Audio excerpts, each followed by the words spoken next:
Hi friends, இன்னைக்கு நம்ம observation record எப்படி எழுதணும் அப்படின்றத பத்தி தான் பார்க்க போறோம். ஸோ டீச்சிங் ப்ராக்டிஸ் போறப்போ ஃபர்ஸ்ட் ரெக்கார்ட் எது எழுதுவோம்னு பார்த்தீங்கன்னா அப்சர்வேஷன் ரெக்கார்ட் தான் நம்ம எழுதுவோம். அதுக்கப்புறம் தான் lesson plan, test and measurement record இது எல்லாமே நம்ம பண்ணுற மாதிரி இருக்கும்.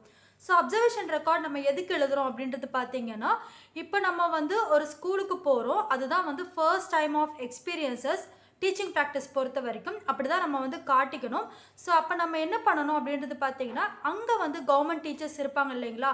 இப்போ நம்ம மேத்தமேட்டிக்ஸ் ஸ்டூடெண்ட்ஸ்னால் நமக்கு வந்து சீனியர் கண்டிப்பாக வந்து அங்கே இருப்பாங்க. அவங்கள வந்து கைட் டீச்சராக நமக்கு அப்பாயிண்ட் பண்ணுவாங்க.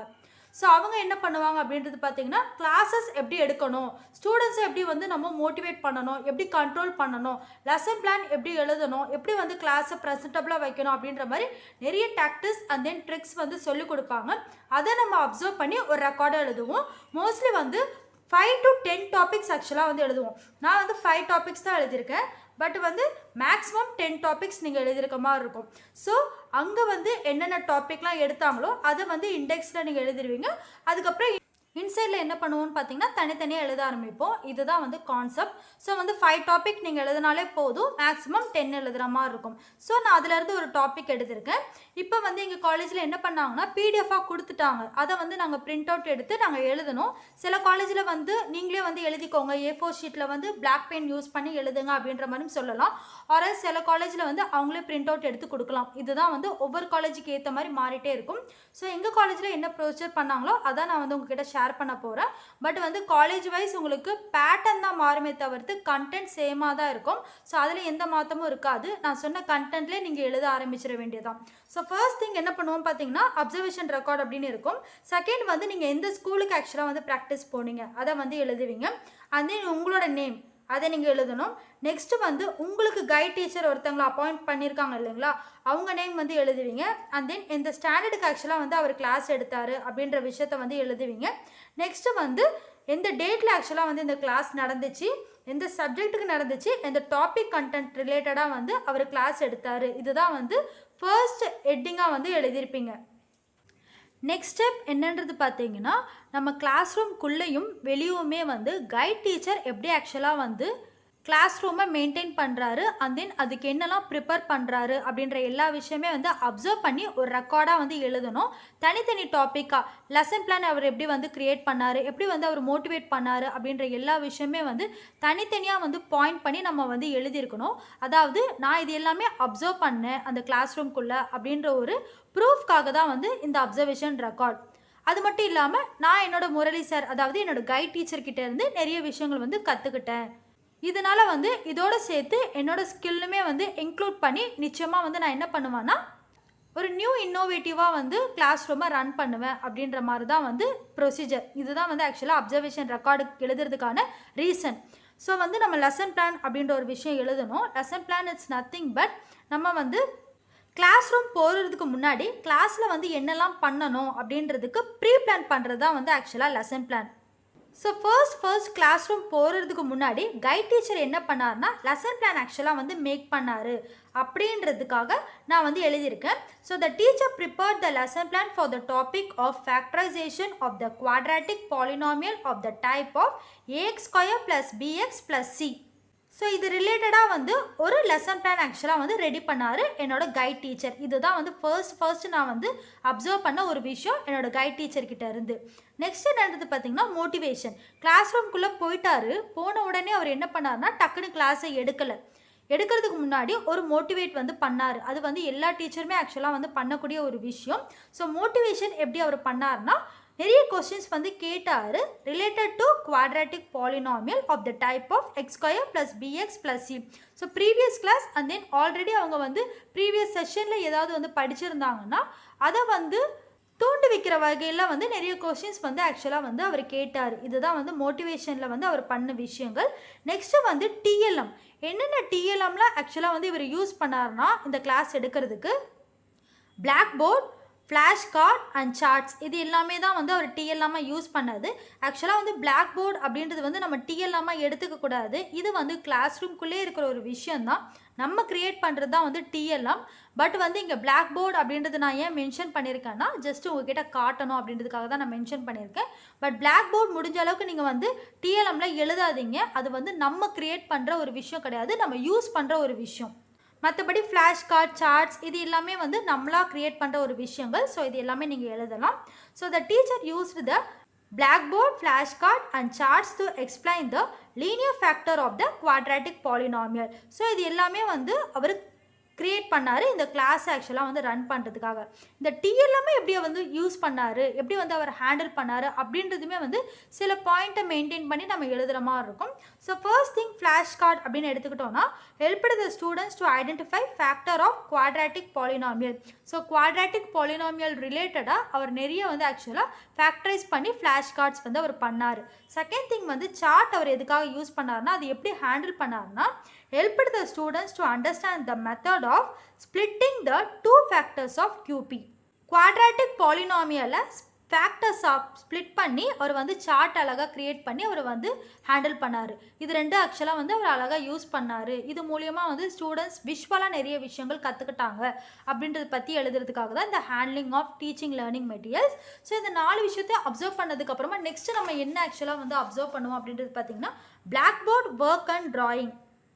பிளாக் போர்ட் பொறுத்த வரைக்கும் டீச்சர் யூஸ் பண்ணக்கூடிய ஒரு இம்பார்ட்டன்ட் அண்ட் தென் யூஸ்ஃபுல்லான விஷயம். பிகாஸ் வந்து எல்லா ஸ்டூடெண்ட்டுக்குமே வந்து விஷுவலைஸாக நிறைய விஷயங்கள் வந்து இந்த பிளாக் போர்ட் மூலியமாக தான் நம்மளால் வந்து எக்ஸ்பிளைன் பண்ண முடியும். இந்த பிளாக் போர்ட் யூஸ் பண்ணுறதுக்கும் சில ட்ரிக்ஸ் இருக்குது. அது வந்து எல்லார் காலேஜிலுமே வந்து சொல்லிக் கொடுப்பாங்க. நானுமே வந்து இப்போ சொல்லிடுறேன். பிளாக் போர்ட் அப்படின்னு எடுத்துக்கிட்டோன்னா லெஃப்ட் ஹேண்டில் நம்ம வந்து எப்பவுமே டஸ்டர் யூஸ் பண்ணணும், ரைட் ஹேண்டில் தான் வந்து சாக் பீஸ் யூஸ் பண்ணணும்.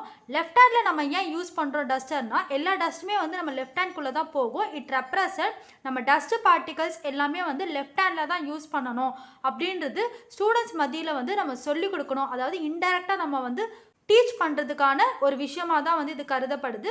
ஸோ ஒரு ஸ்டூடெண்ட் முன்னாடி நம்ம என்னெல்லாம் ஆக்டிவிட்டி பண்ணுறோம் அப்படின்ற எல்லா விஷயமே வந்து நம்ம ஃபஸ்ட்டு தெரிஞ்சு வச்சுக்கணும். அதுதான் வந்து நம்ம டீச்சிங் ப்ராக்டிஸில் வந்து கற்றுக்கக்கூடிய ஒரு விஷயங்கள். ஸோ பிளாக் போர்ட் நம்ம யூஸ் பண்ணுறதுக்கப்போ நீங்கள் வந்து எக்ஸ்டர்னல் முன்னாடி நீங்கள் வந்து பிளாக் போர்ட் யூஸ் பண்ணும்போது கூட லெஃப்ட் ஹேண்டில் உங்களோட டஸ்டர் வச்சுக்கோங்க, ரைட் ஹேண்டில் தான் வந்து உங்களோட சாக் பீஸ் வச்சு நீங்கள் யூஸ் பண்ணுற மாதிரி இருக்கும். சார்ட்மே வந்து லெஃப்ட் ஹேண்டில் நீங்கள் ஹோல்ட் பண்ணிவிட்டு ரைட் ஹேண்டில் தான் நீங்கள் வந்து எக்ஸ்பிளைன் பண்ணுற மாதிரி இருக்கும். இதுதான் வந்து ஆக்சுவலாக ப்ரொசீஜர். ஈவன் நீங்கள் வந்து லெஃப்ட் ஹேண்ட் ரைட்டராக இருந்தால் கூட நீங்கள் வந்து அந்த மாதிரி தான் பண்ணி ஆகணும். அதுதான் வந்து ப்ரொசீஜர் அப்படின்ற மாதிரி சொல்கிறாங்க. ஸோ என்னோட கைட் டீச்சர் எப்படி வந்து பிளாக் போர்ட் யூஸ் பண்ணார்னா the teacher used the blackboard to explain the coefficient of x square to solve the quadratic polynomial. So coefficient of x square சம்ஸை அவர் வந்து சார்ட் அவுட் பண்ணுறதுக்காக ஆக்சுவலாக வந்து பிளாக் போர்டை யூஸ் பண்ணார் அப்படின்ற மாதிரி நான் எழுதியிருக்கேன். நெக்ஸ்ட்டு வந்து டீச்சிங் லேர்னிங் ஆக்டிவிட்டீஸ். என்னென்ன ஆக்டிவிட்டீஸ்லாம் ஆக்சுவலாக வந்து ஒரு கிளாஸ் ரூம்குள்ளே என்னோட கைட் டீச்சர் பண்ணார் ஸ்டூடெண்ட்ஸ்க்காக அப்படின்றது தான் வந்து teaching learning activities. So the teacher used the blackboard to explain the following steps to be followed to factorise ax square plus bx plus c. So இது எல்லாமே வந்து பார்த்திங்கன்னா சம்ஸ், இது எல்லாமே தான் வந்து அவர் ஆக்டிவிட்டீஸ்னால் என்னன்றது பார்த்திங்கன்னா செயல்பாடுகள். நம்ம வந்து கிளாஸ் ரூம்குள்ளே என்னென்ன செயல்பாடுகள்லாம் பண்ணுறோம் சார்ட் யூஸ் பண்ணியிருந்தீங்கன்னா அதை நீங்கள் எழுதலாம். இல்லைனா வந்து நீங்கள் ஏதோ ஒரு ஒகேஷ்னல் பேஸ்மெண்ட்டில் நீங்கள் ஏதாவது கிளாஸஸ் ரன் பண்ணுறதா இருந்தாலுமே வந்து அதையுமே நீங்கள் எழுதலாம். நீங்கள் லேபுக்கு கூட்டிகிட்டு போகிறீங்களா அதையுமே நீங்கள் எழுதலாம். ஸோ என்னென்ன ஆக்டிவிட்டீஸ்லாம் நீங்கள் பண்ணீங்க அதுதான் வந்து இந்த டீச்சிங் லேர்னிங் ஆக்டிவிட்டீஸில் நீங்கள் எழுதுகிற மாதிரி இருக்கும். ஸோ அவர் வந்து ஜஸ்ட்டு சம்ஸ் தான் ஆக்சுவலாக வந்து அன்றைக்கி போட்டுட்டு இருந்தார். ஸோ அதுதான் வந்து நான் ஆக்சுவலாக வந்து எழுதியிருக்கேன். அவர் என்ன சம் போட்டார் அப்படின்றதுமே வந்து நான் சின்ன பாயிண்ட்ஸாக வந்து அனலைஸ் பண்ணி எழுதியிருக்கேன். இதுதான் வந்து டீச்சிங் லேர்னிங் ஆக்டிவிட்டீஸில் நம்ம பண்ணுறது. ஸோ இது ரெண்டு விஷயமே நம்ம கற்றுக்கிட்டதுக்கப்புறமா நெக்ஸ்ட்டு என்ன பண்ணார் பார்த்தீங்கன்னா கொஷினிங். எப்பவுமே வந்து கிளாஸ் முடிஞ்ச போது லாஸ்ட் 10 minutes நம்ம வந்து கொஷின்ஸ் கேட்கணும். ஸோ கொஷின்ஸ் அவர் என்னெல்லாம் கேட்டார்னா the teacher asked some generations to the students to like the previous method to writing the different examples. He continuously asking what is the coefficient of x square, what is their product. So இந்த மாதிரி வந்து கண்டினியூவாக வந்து அவர் question கேட்டுகிட்டே இருந்தார். So அப்படி கேட்கறதுனால என்ன யூஸ் அப்படின்றது பார்த்தீங்கன்னா பீப்புள் பார்ட்டிசிபேஷன்ஸ் அதிகமாக இருக்கும். ஸோ அந்த பீப்புள் பார்ட்டிசிபேஷன்ஸ் எப்படி இருந்தது, அதாவது அந்த ஸ்டூடெண்ட்ஸ் வந்து எந்த அளவுக்கு பார்ட்டிசிபேட் பண்ணாங்க அப்படின்றது நெக்ஸ்ட் பாயிண்ட்லேயே நம்ம எழுதுகிற மாதிரி இருக்கும். ஸோ என்னென்ன ஆக்சுவலாக வந்து அவங்க பார்ட்டிசிபேட் பண்ணாங்க ஸ்டூடெண்ட் பார்த்தீங்கன்னா the student behaved properly in the class. They actively participated in answering and answered the coefficient of x square and the constant term, and also they say they product of the equation continuously. Teacher made the students to write the answers on the blackboard. Many students came forward and participated. For every bench, there is a student representative. They guided their groups by discussing among themselves regarding the concept. If they had any doubts, then they approached their doubts in analyzing the answers. So இந்த மாதிரி வந்து peoples participations ஆக்சுவலாக வந்து எழுதியிருக்கும். So அவர் என்ன பண்ணார் பார்த்தீங்கன்னா, பீப்புளை பார்ட்டிசிபேட் பண்ண வைக்கிறதுக்காக ஒவ்வொரு பெஞ்சிலுமே வந்து ஒவ்வொரு ஸ்டூடெண்ட் ரெப்ரசன்டேட்டிவ் போட்டுட்டாரு. ஸோ அவங்க ஃப்ரெண்ட்ஸுமே வந்து டிஸ்கஸ் பண்ண அவங்களுக்கு வந்து புரியாத பசங்களுக்குமே வந்து புரிய ஆரம்பிச்சது. அது மட்டும் இல்லாமல் சில பிள்ளைங்களை வந்து பிளாக் போர்ட் முன்னாடி கூட்டிகிட்டு வந்து சில சம்ஸை வந்து ஆக்சுவலாக வந்து பண்ண சொன்னார். ஸோ அந்த மாதிரி பண்ணுறதுனாலையுமே வந்து ஸ்டூடெண்ட்ஸுக்கு அந்த ஃபியர்னஸ் எல்லாமே போயிட்டு அழகாக வந்து அவங்க எல்லா சம்ஸுமே வந்து சால்வ் பண்ணாங்க அப்படின்றது தான் வந்து பீப்புள்ஸ் பார்ட்டிசிபேஷன். இந்த மாதிரி வந்து நிறைய ஆக்டிவிட்டீஸ் வந்து கிளாஸ் ரூம்குள்ளே பண்ணதுனால பார்ட்டிசிபேஷன்ஸ் அதிகமாக இருந்தது அப்படின்றது தான் வந்து இந்த கண்டென்ட்டில் வந்து நான் எழுதியிருக்கேன். இதுதான் அந்த நான் கிளாஸ் ரூம்குள்ளே அப்சர்வ் பண்ண ஒரு விஷயங்கள். நெக்ஸ்ட் என்னன்றது பார்த்தீங்கன்னா reinforcement it's nothing but participate பண்ணுறப்போ நிச்சயமாக வந்து ஸ்டூடெண்ட் மோட்டிவேட் பண்ணுறதுக்காக ஒரு ரீஇன்ஃபோர்ஸ்மெண்ட் இருக்கணும். அது வந்து பாசிட்டிவ் வேர்ப்ஸாகவும் இருக்கலாம், நெகட்டிவ் வேர்ப்ஸாகவும் இருக்கலாம். Positive it's nothing but good, excellent இந்த மாதிரி சொல்லி நம்ம வந்து என்கரேஜ் பண்ணுறது தான் வந்து பாசிட்டிவ் வேர்ப்ஸ். இதே வந்து நெகட்டிவ் ரீஇன்ஃபோர்ஸ்மெண்ட், நெகட்டிவ் வேர்ப்ஸ்ன்னு எடுத்துக்கிட்டோம்னா நம்ம வந்து அதட்டுறது இந்த மாதிரி விஷயங்கள்லாம் பண்ணுறது தான் வந்து நெகட்டிவ் ரீஇன்ஃபோர்ஸ்மெண்ட். ஸ்டூடெண்ட்ஸ் முன்னாடி எப்போவுமே வந்து நம்ம பாசிட்டிவாக தான், ஈவன் அவங்க வந்து தப்பாக சொன்னால் கூட அவங்கள வந்து சரியாக சொல்கிற அளவுக்கு அவங்கள மோட்டிவேட் பண்ணணும். அதுதான் வந்து பாசிட்டிவ் ரீஇன்ஃபோர்ஸ்மெண்ட். அதுதான் வந்து நம்ம மோஸ்ட்லி வந்து யூஸ் பண்ணணும். என்னோட கைட் டீச்சருமே வந்து அதுதான் யூஸ் பண்ணாங்க அப்படின்றதான் வந்து நான் எழுதியிருக்கேன். ஸோ அவர் என்ன பண்ணார்னு பார்த்தீங்கன்னா, the teacher encouraged the students by telling some words like good, excellent and so on. Teacher repeated the students and answer again. A clear understanding of other students. இதுதான் வந்து ஆக்சுவலாக ரீஇன்ஃபோர்ஸ்மெண்ட்டில் நான் எழுதியிருக்கேன். நெக்ஸ்ட்டு வந்து கிளாஸ் ரூம் மேனேஜ்மெண்ட் ரொம்ப important விஷயம். Because வந்து class room சைலண்ட்டாகவும் ப்ளசண்ட்டாகவும், அது மட்டும் இல்லாமல் நம்ம சொல்கிற கண்டென்ட் வந்து எல்லா ஸ்டூடெண்ட்ஸுக்குமே வந்து ரீச் ஆகிற அளவுக்கு அந்த மேனேஜ்மெண்ட் இருக்கணும். ஸோ அதுதான் வந்து இங்கேயும் நான் எழுதியிருக்கேன். ஸோ என்னோட கைட் டீச்சர் என்ன பண்ணார்னா, the teacher started to ask questions related to the particular topic randomly in the class. So அந்த டாபிக் ரிலேட்டடாக வந்து ரேண்டமாக ஒரு கொஸ்டின் கேட்க அந்த கொஸ்டின்மே வந்து பசங்க மத்தியில் வந்து மனசில் பதிஞ்சிருது. அட் த சேம் டைம் அதுக்கான ஆன்சர்ஸ் வந்து அவங்க ஃப்ரெண்ட்ஸ் சொல்லியிருப்பாங்க, அண்ட் தென் அவங்களே தப்பாக சொல்லி அதை வந்து ரெக்டிஃபை பண்ணியிருப்பாங்க. ஸோ எல்லாமே வந்து அவங்க மனசுக்குள்ளே பதிய அவங்களுக்கு வந்து ஈஸியாகவே வந்து அந்த டாபிக் புரிஞ்சிருது அப்படின்றதான் வந்து கிளாஸ் ரூம் மேனேஜ்மெண்ட். ஸோ எல்லாருமே வந்து எந்தூசியாசமாக வந்து அந்த கிளாஸ் ரூமை வந்து லிசன் பண்ணுறதுனால அந்த மேனேஜ்மெண்ட் வந்து ரொம்ப ப்ளசண்ட்டாகவும் க்ளீனாகவும் இருந்தது. எல்லா ஸ்டூடெண்ட்ஸுமே வந்து அழகாக லிசன் பண்ணாங்க அப்படின்றதான் வந்து நான் எழுதியிருக்கேன். Next evaluation. கொஸ்டினிங் எந்த அளவுக்கு ரொம்ப இம்பார்ட்டனோ எவால்வேஷனுமே வந்து ரொம்ப இம்பார்ட்டன்ட் பார்ட். பிகாஸ் வந்து நம்ம எந்த அளவுக்கு கொஸ்டின்ஸ் கேட்குறோமோ அதை எவால்வேட் பண்ணுறதுமே வந்து ஒரு டீச்சருக்கான important duty. So the teacher evaluated the student by asking some frequent questions after explaining each and every basic concept of coefficient and product of two terms of quadratic polynomial. So அவர் என்ன பண்ணார்னு பார்த்தீங்கன்னா, ஸ்டூடெண்ட்ஸை வந்து ஃப்ரீக்வெண்ட்டாக question கேட்குறப்போ சில questions வந்து ஸ்டூடெண்ட்ஸுக்கு புரியாது, சில கொஸ்டின்ஸ் வந்து ஸ்டூடெண்ட்ஸ்க்கு வந்து எப்படி வந்து ஆக்சுவலாக ஆன்சர் பண்ணணும் அப்படின்றது தெரியாது. ஸோ அந்த டைமில் வந்து அவர் என்ன பண்ணார்னா, அந்த கான்செப்ட் ரிலேட்டடாக நிறைய விஷயங்கள் வந்து அவர் எக்ஸ்பிளைன் பண்ணிகிட்டே இருந்தார். ஸோ அப்படி எவால்வேட் பண்ண ஸ்டூடெண்ட்ஸ்க்கு வந்து நிறைய விஷயங்கள் புரிய ஆரம்பிச்சுது. பேசிக் கான்செப்ட் எல்லாமே வந்து ஸ்டூடெண்ட்ஸ்க்கு தெரிய ஆரம்பிச்சுது அப்படின்றதான் வந்து எவால்வேஷன் பார்ட்டில் நான் எழுதியிருக்கேன். Next follow up activities. நிச்சயமாக வந்து கிளாஸ் ரூம் முடிகிறப்போ நம்ம ஃபாலோ அப் ஆக்டிவிட்டீஸ் வந்து பண்ணியிருக்கணும். இட் ரெப்ரசன்ட் நம்ம வந்து கிளாஸ் ரூம் முடிகிற அந்த 5 minutes, லாஸ்ட் 5 minutes 45 minutesனால் அதில் 10 minutes வந்து கொஸ்டின்ஸ் அண்ட் தென் எவால்வேஷன் இது ரெண்டுத்துக்கு போயிடும்.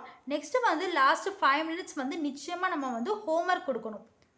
இது எதுக்காக நம்ம வந்து ஹோம்ஒர்க் கொடுக்குறோன்னா, ஸ்டூடெண்ட்ஸ் வந்து எந்த அளவுக்கு புரிஞ்சிருக்காங்க அப்படின்றது வீட்டுக்கு போய் அவங்க வந்து கற்றுக்கிட்டாதான். பிகாஸ் வந்து சில பசங்களுக்கு கிளாஸ் ரூமில் வந்து என்ன தான் வந்து கிளாஸ் அவங்க லிசன் பண்ணாலுமே வீட்டுக்கு போய் புக் எடுக்கிறப்போ நிறைய டவுட்ஸ் வரும். இல்லைனா வந்து பேரண்ட்ஸே வந்து நிறைய டவுட்ஸ் வந்து கேட்பாங்க. அந்த டைமில் வந்து அவங்க கேட்குற டவுட்ஸுமே வந்து பசங்களுக்கு இன்னும் அதிகப்படியான ஒரு டவுட்ஸ் அண்ட் தென் வந்து அதுக்கான கிளாரிட்டி இல்லாமல் இருப்பாங்க. ஸோ அதனால தான் நம்ம வந்து ஹோம்ஒர்க் கொடுக்குறது.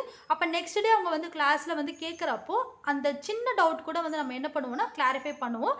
ஈவன் பேரண்ட்ஸ்க்குமே வந்து நம்ம சொல்கிற டவுட்ஸ் எல்லாமே வந்து புரியுறதுனால பேரண்ட்ஸுமே வந்து அதை அதிகப்படியாக லிசன் பண்ணுவாங்க. அது மட்டும் இல்லாமல் இந்த கிளாஸில் வந்து இது எல்லாமே தான் நடந்திருக்கு, இது ரிலேட்டடாக அதனால தான் ஹோம்ஒர்க் கொடுத்துருக்காங்க அப்படின்றது பேரண்ட்ஸ்க்கும் இன்டெரக்டாக வந்து போய் சேரும். அந்த மெசேஜ்க்காக தான் ஆக்சுவலாக வந்து இந்த ஹோம்ஒர்க் நம்ம கொடுக்குறோம்.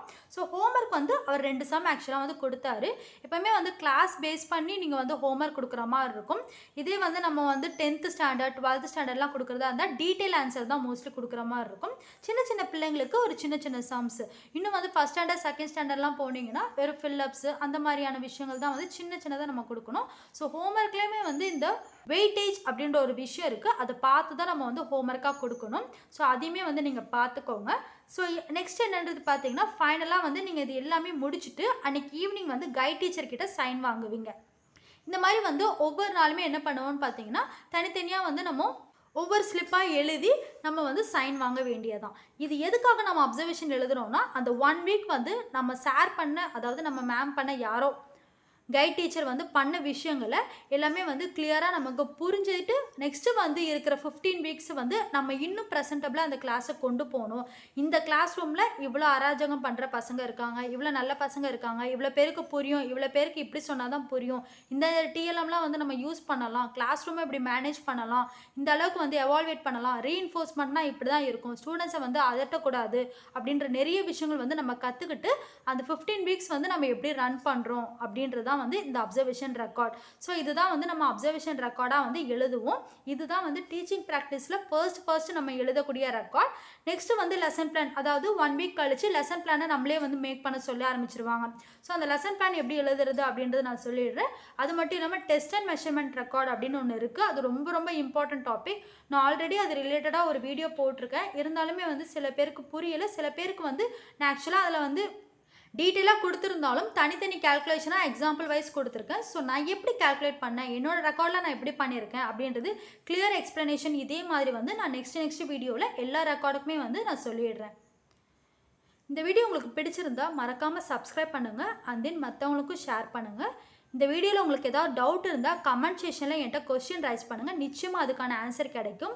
இதுக்கான தமிழ் ஃபார்மேட் வந்து நான் எக்ஸ்பிளைன் பண்ணுறேன். ஆக்சுவலாக வந்து நான் இங்கிலீஷ் மீடியம்ன்றதுனால இங்கிலீஷ் ரெக்கார்டு தான் என்கிட்ட இருக்குது. என்னோடய ஃப்ரெண்டுக்கிட்ட ஆக்சுவலாக வந்து நான் கேட்டிருக்கேன். அவங்க என்கிட்ட கொடுத்தாங்கன்னா நிச்சயமாக நான் அதை வந்து ஸ்க்ரால் பண்ணி உங்களுக்கு வந்து வீடியோவாக போடுறேன். அப்போ தான் வந்து கண்டென்ட் எப்படி எழுதுறது தமிழ் மீடியமுக்கு அப்படின்ற ஒரு கிளியர் ஐடியா எல்லாருக்குமே தெரியும். ஸோ நான் நெக்ஸ்ட் வீடியோவுமே வந்து நிச்சயமாக தமிழில் வந்து அப்சர்வேஷன் போட்டுடுறேன். அதே மாதிரி லெசன் பிளானும் இங்கிலீஷ் அண்ட் தமிழ் இந்த மாதிரி வந்து ஸ்ப்ளிட் பண்ணி உங்களுக்கு நான் வந்து ஃபுல் போர்ஷன் முடிஞ்ச அளவுக்கு கவர் பண்ணிடுறேன். தேங்க்ஸ் ஃபார் வாட்சிங் திஸ் வீடியோ.